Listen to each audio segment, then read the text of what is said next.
ಮುಂದಿನ ಕಾರ್ಯಕ್ರಮ ಮನೆ ಮದ್ದು. ಮನೆ ಮದ್ದು ಇವತ್ತು ನಂದೇ ಇದೆ ಆಕ್ಚುಲಿ. ಈಗ ಈ ಕಾರ್ಯಕ್ರಮ ಸ್ಟಾರ್ಟ್ ಮಾಡೋಕ್ಕಿಂತ ಮುಂಚೆ ನಮಸ್ತೆ ಗುರುಜಿ, ಎಲ್ಲಾ ನನ್ನ ಆತ್ಮ ಬಂಧುಗಳಿಗೂ ನಮಸ್ಕಾರ. ಇವತ್ತಿದು ನನ್ನ ಮೊದಲನೆಯ ಕ್ಲಾಸು. ಇದನ್ನು ನಾನು ಹೇಳೋದಕ್ಕಿಂತ ಮುಂಚೆ ನನಗೆ ಜನ್ಮ ಕೊಟ್ಟ ನನ್ನ ತಂದೆ ತಾಯಿಗೆ ಹಾಗೂ ಸುಭಾಷ್ ಪತ್ರಿಜಿ ಸ್ವರ್ಣಮಾಲಾ ಅಮ್ಮನವರಿಗೆ ಹಾಗೂ ನನಗೆ ವಿದ್ಯೆ ಹೇಳಿಕೊಟ್ಟ ಎಲ್ಲಾ ನನ್ನ ಗುರು ವೃಂದಕ್ಕೆ, ನನ್ನನ್ನು ಆಧ್ಯಾತ್ಮದ ದಾರಿಯಲ್ಲಿ ಮುನ್ನಡೆಸುತ್ತಿರುವ ನನ್ನ ಮೊದಲ ಗುರು ಸಜ್ಜನಿಕೆಯ ಸಹನಾಮೂರ್ತಿ, ದೇವರ ಪ್ರತಿರೂಪ, ಅಮೋಘ ಜ್ಞಾನ ಭಂಡಾರವನ್ನ ಹೊಂದಿರುವ ಶ್ರೀ ರಂಗನಾಥ್ ಗುರುಜಿ ಅವರಿಗೆ ನಮಸ್ಕರಿಸುತ್ತಾ, ಇವತ್ತಿನ ಮನೆ ಮದ್ದು ನುಗ್ಗೆಕಾಯಿ ಸೊಪ್ಪಿನ ಪ್ರಯೋಜನಗಳು ಇದರ ಬಗ್ಗೆ ನಾನು ನಿಮ್ಗೆ ತಿಳಿಸಲು ಇಷ್ಟಪಡ್ತೀನಿ. ಹಣ್ಣುಗಳು ಮತ್ತು ತರಕಾರಿಗಳು ಅಂತ ಬಂದಾಗ ನಮ್ಮ ಭಾರತ ದೇಶ ಅತಿ ಶ್ರೀಮಂತ ದೇಶ ಅಂತ ನಾವು ಹೇಳ್ಬೋದು. ಈಗ ನಾವು ಫಸ್ಟ್ ನುಗ್ಗೆ ಸೊಪ್ಪು. ಹಲೋ, ನುಗ್ಗೆ ಸೊಪ್ಪು ಅದರ ಪ್ರಯೋಜನ ತಿಳ್ಕೊಳ್ಳೋದಕ್ಕಿಂತ ಮುಂಚೆ ನುಗ್ಗೆಕಾಯಿ ಗಿಡದ ಒಂದು ಪರಿಚಯವನ್ನ ನಾನು ಮಾಡ್ತೀನಿ ಫಸ್ಟ್. ಈಗ ನುಗ್ಗೆ ಸೊಪ್ಪು ಎಲ್ಲಿ ಹುಟ್ಟಿತು ಅಂತ ಅಂದ್ರೆ ಫಸ್ಟ್ ಇದು ಏಷ್ಯಾ ಖಂಡದ ನಿಜವಾದ ಮೂಲಸ್ಥಾನ ಇದು ಭಾರತನೇ ಆಗಿದ್ರು ಸಹ ಇದು ಆಗ್ರಾ ಮತ್ತು ತಮಿಳುನಾಡಲ್ಲಿ ಇದನ್ನ ಜಾಸ್ತಿ ಬೆಳೆಸ್ತಾ ಇದ್ರು. ಪ್ರಾಚೀನ ಕಾಲದಿಂದಲೂ ಆಯುರ್ವೇದ ಔಷಧಗಳಿಗೆ ಇದನ್ನ ಬಳಸ್ಕೊಂಡ್ ಬರ್ಲಾಗ್ತಾ ಇದೆ. ನುಗ್ಗೆ ಸೊಪ್ಪನ್ನು ಮಾಂತ್ರಿಕ ಸೊಪ್ಪು ಅಂತ ಸಹ ಕರೀತಾರೆ. ಇದನ್ನ ಮೊರಿಂಗಾ ಒಲಿಫರ್ ಎಂಬ ಶಾಸ್ತ್ರೀಯ ಹೆಸರನ್ನು ಹೊಂದಿರುವ ಮೊರೇಸಿಯೆ ಎಂಬ ಕುಟುಂಬಕ್ಕೆ ಸೇರಿದ ತರಕಾರಿ ಇದು. ಎಲ್ಲಾ ತರದ ಮಣ್ಣಿನಲ್ಲೂ ಸಹ ಇದನ್ನ ನಾವು ಬೆಳಿಬಹುದು. ನುಗ್ಗೆ ಮರದ ಪ್ರತಿಯೊಂದು ಭಾಗವು ತನ್ನದೇ ಆದ ಒಂದು ವೈಶಿಷ್ಟ್ಯವನ್ನ ಹೊಂದಿದೆ. ಈಗ ನೋವು ನಿವಾರಕ ನುಗ್ಗೆಕಾಯಿಯಲ್ಲಿ ಎಷ್ಟೆಲ್ಲ ಆರೋಗ್ಯಕರ ಗುಟ್ಟಿದೆ. ಮತ್ತೆ ನುಗ್ಗೆ ಮಹಿಮೆಯನ್ನ ತಿಳಿದ್ರೆ ನೀವು ದಿನಾಲು ಇಷ್ಟಪಟ್ಟು ತಿಂತೀರಾ. ಇದನ್ನ ಡ್ರಮ್ ಸ್ಟಿಕ್ ಟ್ರೀ ಅಂತಾನು ಕರೀತಾರೆ, ಮತ್ತೆ ಹಾರ್ಸ್ ರಾಡಿಶ್ ಟ್ರೀ ಮತ್ತೆ ಬೆನ್ ಟ್ರೀ ಅಂತ ಸಹ ಕರೀತಾರೆ. ಇದ್ರಲ್ಲಿ 300 ಕಾಯಿಲೆಗಳನ್ನ ವಾಸಿ ಮಾಡುವಂತಹ ಒಂದು ಶಕ್ತಿ ಈ ಒಂದು ನುಗ್ಗೆ ಮರಕ್ಕೆ ಇದೆ. ಅನಾದಿ ಕಾಲದಿಂದಲೂ ಆಯುರ್ವೇದ ಮತ್ತು ಯುನಾನಿ ಮತ್ತು ನಾಟಿ ಔಷಧಗಳಲ್ಲಿ ನುಗ್ಗೆಯ ಬೇರು, ತೊಗಟೆ, ಎಲೆ, ಕಾಯಿ, ಹೂ, ಬೀಜ ಮತ್ತು ಬೀಜದ ತೈಲಗಳನ್ನ ಬಳಸ್ತಾ ಇದ್ರು. ಇದರಲ್ಲಿ ಎಲೆದು ಮಹತ್ವ ಇದೆ, ಹೂವಿಂದು ಮಹತ್ವ ಇದೆ, ಬೇರಿಂದು ಮಹತ್ವ ಇದೆ, ಮತ್ತೆ ಅದರ ಚಿಗುರಿಂದು ಸಹ ತುಂಬಾನೇ ಮಹತ್ವ ಇದೆ. ಇದನ್ನ ಯಾವ್ದ್ಯಾವ್ದು ಕಾಯಿಲೆಗಳಿಗೆ ಯಾವ್ಯಾವ ರೀತಿ ಉಪಯೋಗಿಸ್ತಾರೆ ಅಂತ ನಾವೀಗ ಸ್ವಲ್ಪ ನೋಡೋಣ. ಈಗ ಮುಂಚೆ ಎಲ್ಲ ನೋಡಿ, ಸಾಮಾನ್ಯವಾಗಿ ಹೆಣ್ಮಕ್ಳು ಒಂಚೂರ್ ದೊಡ್ಡವ್ರ ಹಿಂಗ್ ಎತ್ತರ ಏನಾದ್ರು ಬೆಳೆದ್ ಬಿಟ್ರೆ ಹೆಣ್ಮಕ್ಳನ್ನ ನುಗ್ಗೆ ಗಿಡಕ್ಕೆ ಹೋಲಿಸ್ತಾ ಇದ್ರು. ತಮಾಷೆ ಮಾಡ್ಕೊಂಡು ಹೇಳ್ತಾ ಇದ್ರು, ನಿನ್ನೆ ಮೊನ್ನೆ ಇಷ್ಟಿತ್ತು, ಈ ಹುಡ್ಗಿಗೆ ಎಷ್ಟೊಂದ್ ಎತ್ತರವಾಗಿ ಬೆಳೆದ್ ಬಿಟ್ಟಿದ್ದಾಳೆ ಅಂತ ತಮಾಷೆ ಮಾಡ್ತಾ ಇದ್ರು. ಆದ್ರೆ ಈ ಮರ ಕೇವಲ ತಮಾಷೆಗಾಗಿ ಮಾತ್ರ ಅಲ್ಲ, ಆದ್ರೆ ಇದ್ರಲ್ಲಿ ತುಂಬಾ ಅದ್ಭುತ. ಇದನ್ನ ತಮಾಷೆ ಅಂತ ತಿಳ್ಕೊಬಾರ್ದು. ಇದರಲ್ಲಿ ತುಂಬಾ ಔಷಧೀಯ ಗುಣಗಳು ಇರೋದ್ರಿಂದ ಇದು ಪ್ರತಿಯೊಬ್ಬರಿಗೂ ಮೆಚ್ಚುಗೆಗೆ ಪಾತ್ರವಾಗಿರುವಂತಹ ಮರ ಇದು. ಈಗ ಅಂದಿನ ರಾಜ ಮಹಾರಾಜರ ಕಾಲದಲ್ಲಿ ಪಂಡಿತರಿಂದ ಹಿಡಿದು ಇಂದಿನ ಸಾಮಾನ್ಯ ಮನುಷ್ಯವರೆಗೂ ಸಹ ನುಗ್ಗೆ ಸೊಪ್ಪಿನ ಮಹತ್ವ ತುಂಬಾ ಜನ ಇದನ್ನ ತಿಳ್ಕೊಂಡಿದ್ದಾರೆ. ಇಂದು ವೈಜ್ಞಾನಿಕ ದೃಷ್ಟಿಯಿಂದ ಜಗತ್ತು ಎಷ್ಟೇ ಎತ್ತರದಲ್ಲಿದ್ರೂ ಸಹ ಕೆಲವೊಂದು ಕಾಯಿಲೆಗಳು ಅಂತ ಬಂದಾಗ ಇಂತಹ ವಿಶೇಷ ಸತ್ವವುಳ್ಳಂತಹ ನಿಸರ್ಗದ ಪ್ರತಿಫಲ ಮುಂದೆ ತಲೆ ಬಾಗ್ಲೇಬೇಕು ಅಂತ ಅನ್ಸುತ್ತೆ. ಇಂದು ಅನೇಕ ಆರೋಗ್ಯ ತಜ್ಞರು ಇದರ ಆರೋಗ್ಯಕರ ಗುಣಗಳನ್ನ ಗುರುತಿಸಿ ಇದನ್ನ ಸಂಶೋಧನೆಯ ಮಟ್ಟಕ್ಕೂ ಸಹ ಇದನ್ನ ತಗೊಂಡು ಹೋಗಿದ್ದಾರೆ. ಒಂದು ಹೇಳ್ಬೇಕು ಅಂತ ಅಂದ್ರೆ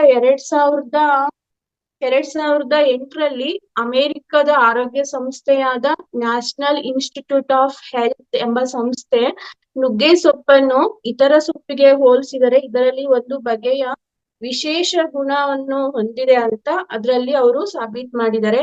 ಮತ್ತು ಇದರ ಮೂಲ ಏಷ್ಯಾ ಖಂಡ ಎಂದು ಅವರು ಅದರಲ್ಲಿ ತಿಳಿಸಿದ್ದಾರೆ. ದಿನ ಕಳೆದಂತೆ ನುಗ್ಗೆ ಸೊಪ್ಪು ಬಹಳ ಪ್ರಖ್ಯಾತಿಯನ್ನು ಹೊಂದಿದೆ ಎಂದು ಅನೇಕರು ಹೇಳಿದ್ದಾರೆ. ಇದರಲ್ಲಿನ ವಿಶೇಷ ಔಷಧಿ ಗುಣಗಳಿಂದ ಇಂದು ಬೇರೆ ರಾಷ್ಟ್ರಗಳ ಗಮನ ಸಹ ತುಂಬಾನೇ ಸೆಳೆದಿದೆ ಎಂದು ಪ್ರಾಚೀನ ಈಜಿಪ್ಟಿನಲ್ಲಿ 4000 ವರ್ಷಗಳ ಹಿಂದೆ ಔಷಧೀಯ ಪದ್ಧತಿಗಳಿಗೆ ಉಪಯೋಗಿಸ್ತಾ ಇದ್ರು ಇದನ್ನ. ಅವಾಗ ಇದ್ರಲ್ಲಿ ಒಳ್ಳೆ ಪರಿಣಾಮವನ್ನ ಈ ಮರದಲ್ಲಿ ಇರೋದನ್ನ ಅವ್ರು ಗಮನಿಸಿ ಅದಕ್ಕೆ ಅವರು ಏನಂತ ಹೆಸರಿಟ್ರು ಅಂತಂದ್ರೆ ಶಾಗಾರ ಅಲ್ ರವಾಕ್ ಅಂದ್ರೆ ಇದನ್ನ ಶುದ್ಧ ಸಸ್ಯ ಅಂತ ಅವ್ರು ಈಜಿಪ್ಟ್ ಭಾಷೆಯಲ್ಲಿ ಇದಕ್ಕೆ ಹೆಸರನ್ನ ಇಟ್ರು. ಇಷ್ಟೆಲ್ಲ ಕೇಳಿಸ್ತಾ ಇದೆಯಾ ಗುರುಜಿ?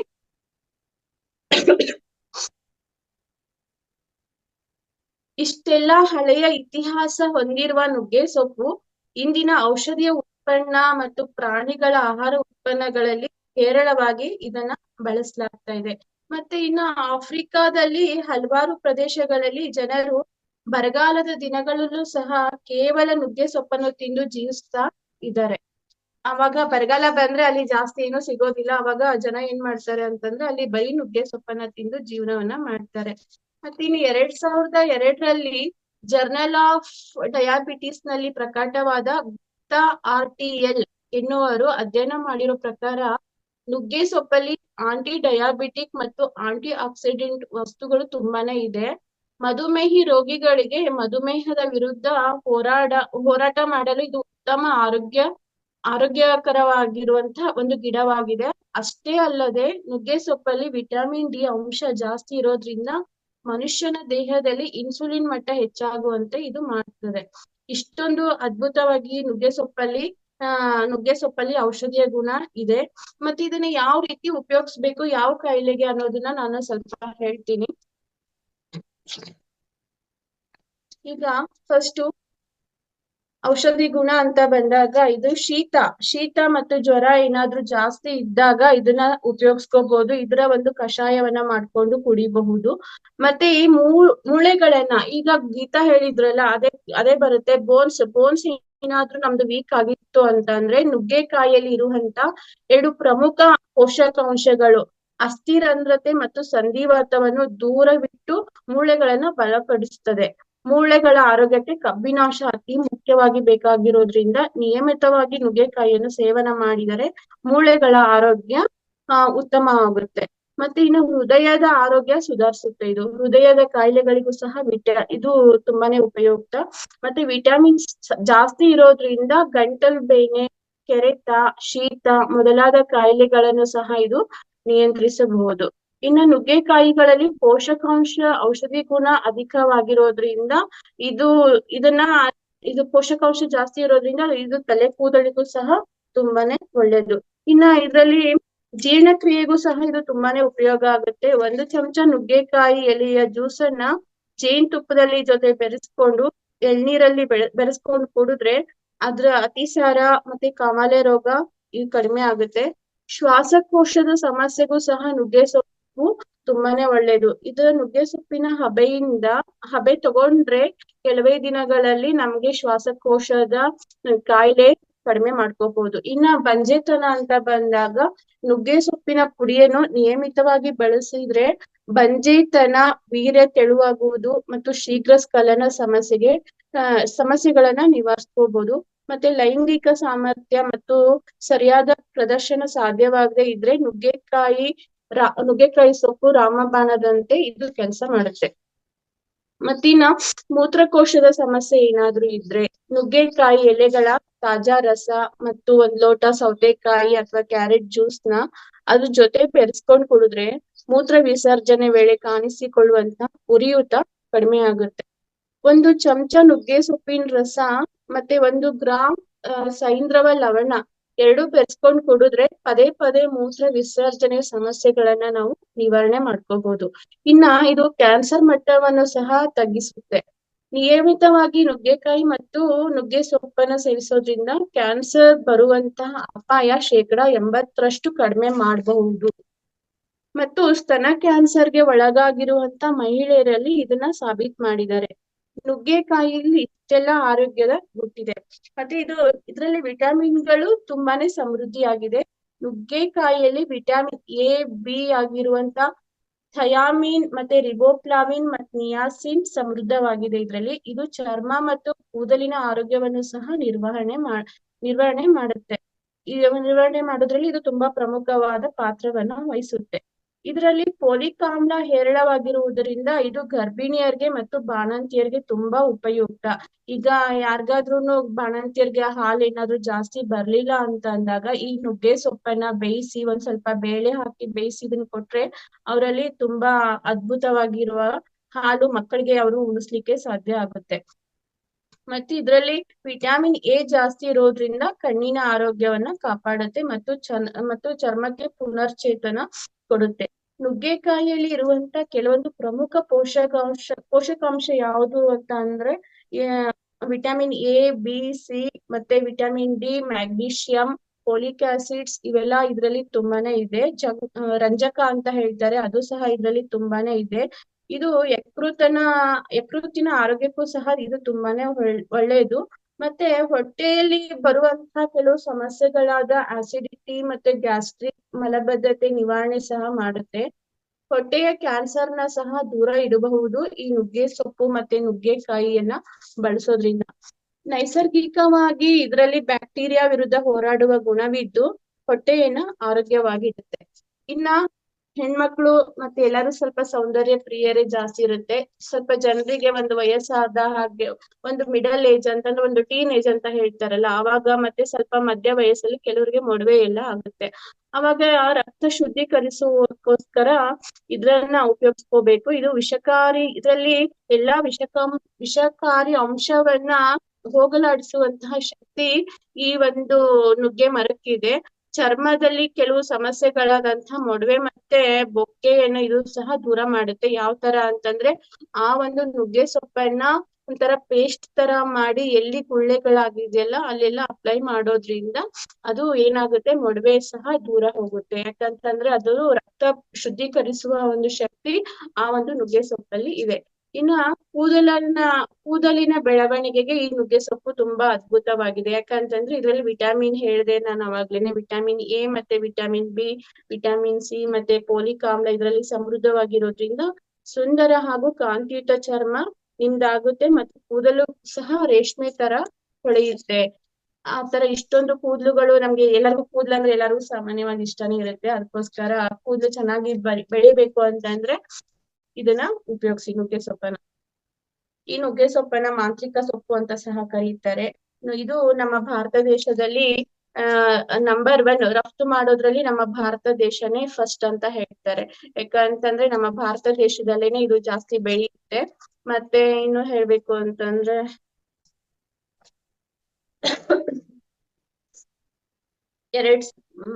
ಇನ್ನು ಹೇಳ್ಬೇಕು ಅಂತಂದ್ರೆ ಇದ್ರಲ್ಲಿ ಅದ್ಭುತವಾಗಿರೋ ಒಂದು ಗುಣ ಇದೆ. ಮತ್ತೆ ನುಗ್ಗೆ ಸೊಪ್ಪನ್ನು ಇಂಡೋನೇಷ್ಯಾದಲ್ಲಿ ಇಂದಿಗೂ ಕೂಡ ನುಗ್ಗೆ ಸೊಪ್ಪನ್ನು ಮಾಟ ಮಂತ್ರ ಮತ್ತು ದುಷ್ಟ ಶಕ್ತಿಯ ಪ್ರಭಾವದಿಂದ ಬಳಲುತ್ತಿರುವ ಜನರಿಗೆ ಇದು ರಾಮಬಾಣ ತರ ಉಪಯೋಗಿಸ್ತಾರೆ. ಈಗ ನಮ್ ಕಡೆ ಎಲ್ಲ ನಮ್ಮ ಕರ್ನಾಟಕ ಕೆಲವು ಪ್ರದೇಶಗಳಲ್ಲಿ ಬೇವಿನ ಸೊಪ್ಪನ್ನ ಉಪಯೋಗಿಸ್ತಾರೆ ಈ ತರ ಮಾಟ ಮಂತ್ರ ಎಲ್ಲ ಬಿಡ್ಸಕ್ಕೆ. ಇಂಡೋನೇಷ್ಯಾದಲ್ಲಿ ಮಾತ್ರ ಏನ್ ಮಾಡ್ತಾರೆ ಅಂತಂದ್ರೆ ನುಗ್ಗೆ ಸೊಪ್ಪನ್ನ ಬಳಸ್ತಾರೆ.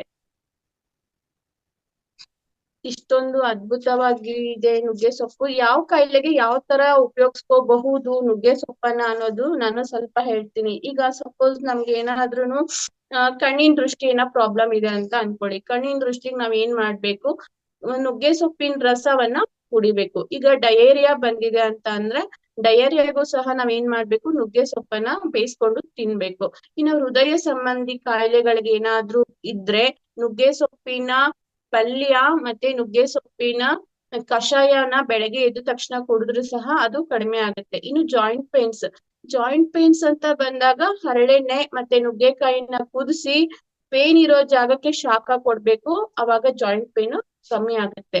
ಇನ್ನ ಲಿವರ್ ಯಕೃತ್ ವ್ಯಾಧಿಗೆ ಜ್ಯೂಸ್ ತರ ಮಾಡ್ಕೊಂಡು ಕುಡಿದ್ರೆ ಮತ್ತೆ ಅಲ್ಸರು ಮತ್ತೆ ಲಿವರ್ದ ಏನೇ ಸಮಸ್ಯೆ ಇದ್ರು ಕಡಿಮೆ ಆಗುತ್ತೆ. ಇನ್ನು ಹೈಪರ್ ಟೆನ್ಷನ್ಗೂ ಸಹ ನುಗ್ಗೆ ಬೀಜ ಸೇವನೆ ಮಾಡಿದ್ರೆ, ನುಗ್ಗೆ ಬೀಜನ ಅದನ್ನ ಕುಟ್ಟಿ ಪುಡಿ ಮಾಡಿ ಅದನ್ನ ಸ್ವಲ್ಪ ಜೇನುತುಪ್ಪದ ಜೊತೆ ತಗೊಂಡ್ರೆ ನಮ್ಗೆ ಟೆನ್ಷನ್ಸ್ ಕಡಿಮೆ ಆಗುತ್ತೆ. ರಕ್ತಹೀನತೆ ಮತ್ತು ವಿಟಮಿನ್ ಏನಾದ್ರೂ ಕೊರತೆ ಇದ್ರೆ ಅವಾಗ ಅದು ಸಹ ಕಡಿಮೆ ಆಗುತ್ತೆ ನುಗ್ಗೆ ಸೊಪ್ಪನ್ನ ಬಳಸೋದ್ರಿಂದ. ಇನ್ನು ಅಸ್ತಮಾ ಇದ್ದವ್ರು ಏನ್ ಮಾಡ್ಬೇಕು, ಉಪ್ಪು ಮತ್ತೆ ಪೆಪ್ಪರ್ ಮತ್ತೆ ಜೇನುತುಪ್ಪನ ಸೇರಿಸಿ ತಗೊಂಡ್ರೆ ಅಸ್ತಮಾ ಸಹ ಕಡಿಮೆ ಆಗುತ್ತೆ. ನುಗ್ಗೆ ಕಾಂಡದಿಂದ ಸೈಂಧವ ಲವಣ ಮತ್ತೆ ಸ್ಪ್ಲೀನ್, ಅಧಿಕ ಮೂತ್ರ ಇದ್ದವ್ರಿಗೂ ಸಹ ನುಗ್ಗೆ ರಸ ಮತ್ತೆ ಸೈಂಧವ ಲವಣ ತಗೊಂಡ್ರೆ ಅತಿ ಮೂತ್ರ ಹೋಗೋದು ಸಹ ತಡೆಗಟ್ಟಬಹುದು. ಇನ್ನ ಪ್ಯಾರಲೈಸ್ಗೂ ಸಹ ಇದನ್ನ ಸೂಪ್ ತರ ಬಳಸೋದ್ರಿಂದ, ನುಗ್ಗೆ ಸೊಪ್ಪನ್ನ ಸೂಪ್ ತರ ಬಳಸೋದ್ರಿಂದ ಪ್ಯಾರಲೈಸ್ ಸಹ ಕಡಿಮೆ ಆಗುತ್ತೆ.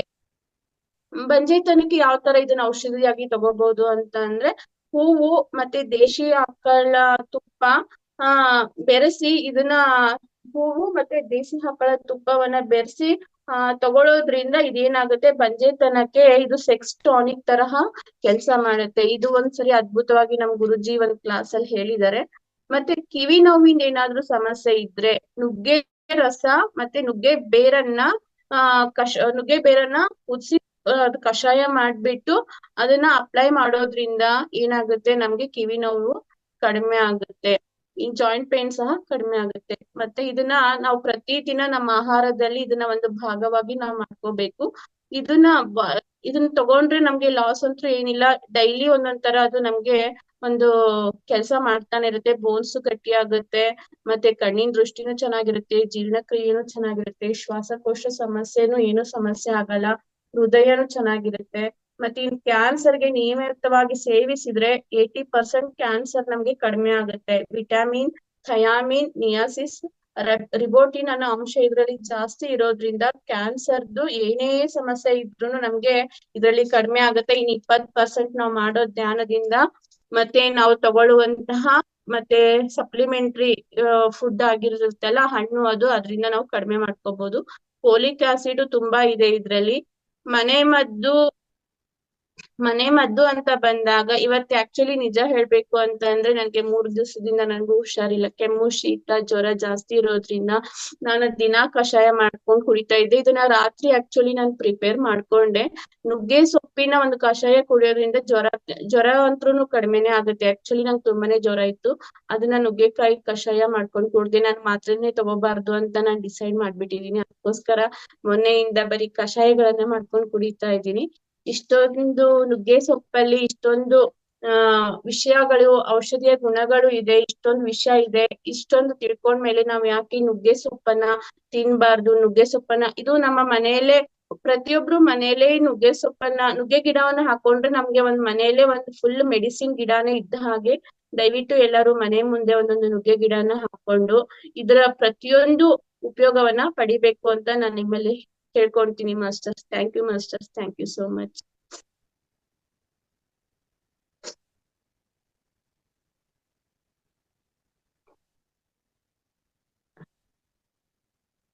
ಇದಕ್ ಸಂಬಂಧಪಟ್ಟ ಆಗಿರೋ ಏನಾದ್ರು ಪ್ರಶ್ನೆಗಳಿದ್ರೆ ದಯವಿಟ್ಟು ಕೇಳಿ. ಥ್ಯಾಂಕ್ ಯು ದೀಪಾ ಅವರೇ, ಅದ್ಭುತವಾಗಿ ತಿಳಿಸಿದ್ರಿ. ಸೊ ಈ ಜ್ಞಾನ ಅನ್ನೋದು ಪ್ರತಿಯೊಬ್ಬರಿಗೂ ಬೇಕಾಗಿದೆ. ಯಾಕಂದ್ರೆ ಇದನ್ನು ನಾನು ಇಂದಿನ ಕ್ಲಾಸಲ್ಲಿ ಹೇಳ್ತಾ ಇದ್ದೆ, ಇದು ಮಿರಾಕಿಲ್ ಟ್ರೀ ಅಂತ. ಒಂಥರ ಇದು ಪವಾಡದ ಸಸ್ಯ ಭೂಮಿ ಮೇಲೆ. ಸೊ ಇದರಿಂದ ಎಲ್ಲಾ ಫಲಿತಗಳಿದೆ, ಎಲ್ಲಾ ಅದ್ಭುತವಾದ ಪ್ರಯೋಜನಗಳಿದೆ. ಸೊ ನೀವು ತಿಳಿಸಿದಕ್ಕೂ ಅದೆಲ್ಲ ನಾವು ಪ್ರತಿಯೊಬ್ಬರು ಪಾಲನೆ ಮಾಡಿ ಸ್ನೇಹಿತರೆ.